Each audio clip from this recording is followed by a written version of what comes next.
Praise the Lord. കർത്താവായ യേശുക്രിസ്തുവിന്റെ നിസ്തുല്യ നാമത്തിൽ എല്ലാ പ്രിയപ്പെട്ടവർക്കും പ്രഭാതവന്ദനം അറിയിക്കുന്നു. പ്രഭാതധ്വനിയുടെ ഒരു പുതിയ എപ്പിസോഡുമായി നിങ്ങളോടൊപ്പം അടുത്ത് വരുവാൻ കർത്താവ് തരുന്ന വിലപ്പെട്ട സമയത്തിനായി സാവകാശത്തിനായി ദൈവത്തിന് നന്ദി പറയുന്നു. ദൈവത്തിന്റെ ഭാരം പങ്കിടുക എന്ന ഒരു വിഷയവുമായി ഈ പ്രഭാതയാമത്തിൽ ചിന്തിപ്പാൻ ദൈവത്തിൽ ശരണപ്പെടുന്നു. പ്രവാചകനും ന്യായാധിപനുമായിരുന്ന ശമൂവേൽ മുഖാന്തരം ദൈവം ഇസ്രായേലിനെ ഭരിച്ചുകൊണ്ടിരുന്നപ്പോൾ തങ്ങളെ ഭരിക്കുവാൻ ഒരു രാജാവിനെ ജനം ആവശ്യപ്പെട്ടു. ജനങ്ങൾ തന്നെ തള്ളിക്കളഞ്ഞു എന്ന് ശമൂവേൽ യഹോവയോട് പറഞ്ഞപ്പോൾ അവർ നിന്നെയല്ല, ഞാൻ അവരെ ഭരിക്കാതെ വണ്ണം എന്നെയാകുന്നു ത്യജിച്ചിരിക്കുന്നത് എന്ന് പറഞ്ഞു. 1 ശമൂവേൽ 8-ാം അധ്യായം 7-ാം വാക്യത്തിൽ നമ്മളിത് വായിക്കുന്നു. മുമ്പൊരിക്കൽ ജനങ്ങൾ തങ്ങൾക്കായി പൊന്നുകൊണ്ട് ദൈവത്തെ ഉണ്ടാക്കിയപ്പോൾ മോശെ അവർക്ക് വേണ്ടി പക്ഷപാതം ചെയ്ത് ദൈവകോപത്തിൽ നിന്ന് അവരെ വിടുവിച്ചു എന്ന് പുറപ്പാട് പുസ്തകം 32-ാം അധ്യായം 31 മുതൽ 34 വരെയുള്ള വേദഭാഗങ്ങളിൽ നമുക്കത് കാണാൻ കഴിയും. ഇപ്പോൾ ഒരു രാജാവിനെ അവർ ആവശ്യപ്പെട്ടപ്പോൾ ദൈവം എത്രയധികം ദുഃഖിക്കുമെന്ന് ശമൂവേൽ മനസ്സിലാക്കി. ദൈവത്തിന്റെ ദുഃഖത്തെ അവർ തന്റെ ദുഃഖമായി വഹിച്ചു. അവരോട് കരുണ കാണിക്കണമേ എന്ന് അവർ ദൈവത്തോട് അപേക്ഷിച്ചു. ഇപ്രകാരം പ്രാർത്ഥിക്കുവാൻ എല്ലാവർക്കും സാധ്യമല്ല. ദൈവത്തിന്റെ മനസ്സ് അറിയുന്നവർക്ക് മാത്രമേ ഇപ്രകാരം പ്രാർത്ഥിക്കുവാൻ കഴിയുകയുള്ളൂ.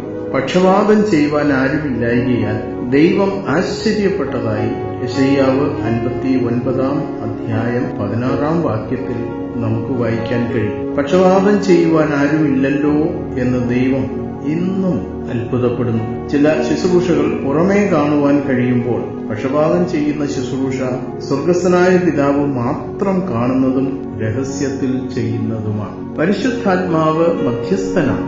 ആത്മാവ് തന്നെ ഉച്ചരിച്ചുകൂടാത്ത ഞരക്കങ്ങളാൽ നമുക്ക് വേണ്ടി പക്ഷപാതം ചെയ്യുന്നു എന്ന് റോമാലേഖനം 8-26 നമ്മൾ വായിക്കും.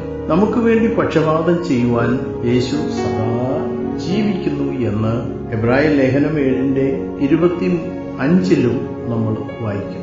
അങ്ങനെയെങ്കിൽ കൃപാസനത്തിന്റെ മുൻപിൽ ഇടപെടാതെയുള്ള പക്ഷപാതത്താൽ നാം ദൈവത്തിന്റെ ഭാരം പങ്കിടേണ്ടതല്ലേ? അങ്ങനെ പക്ഷപാതം ചെയ്യുന്നവരെയല്ലേ ദൈവം അന്വേഷിക്കുന്നത്?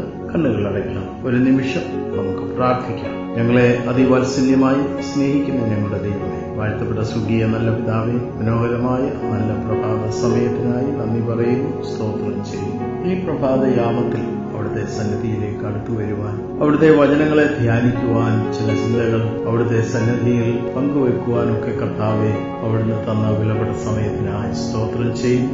ഈ വചനങ്ങൾ കേട്ട, ഈ ആലോചനകൾ കേട്ട എല്ലാ പ്രിയപ്പെട്ടവരെയും അവിടുത്തെ കരങ്ങളിൽ സമർപ്പിക്കുന്നു. അവിടുന്ന് എല്ലാവരോടും ഇടപെടണമേ, സംസാരിക്കണമേ എന്ന് പ്രാർത്ഥിക്കുന്നു. കർത്താവെ, ഈ വചനം കേട്ട രോഗികളായിട്ടുള്ളവരെ ഓർത്ത് സ്തോത്രം ചെയ്യുന്നു. അവർക്ക് സൗഖ്യവും ആരോഗ്യവും നൽകണമേ. മാനസികമായി ഭാരങ്ങൾ അനുഭവിക്കുന്നവരെ അവിടുന്ന് ശക്തീകരിക്കുകയും ബലപ്പെടുത്തുകയും ചെയ്യണമേ.